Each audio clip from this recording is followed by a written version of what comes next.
champion. Echt waar? Wel hè? World champion.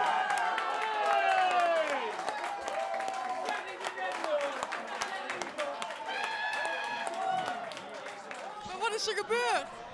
Ja, ik was aan de wc.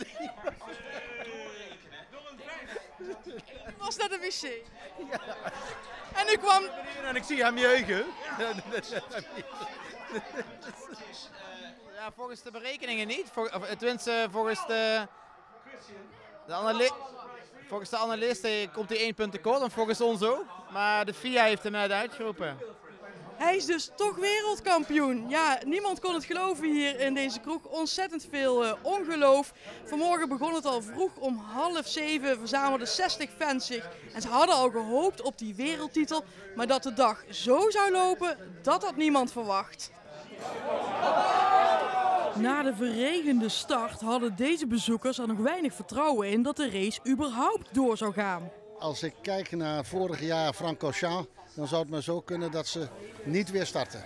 De regenpauze wordt goed benut door de een. De ander trekt de jas aan en gaat.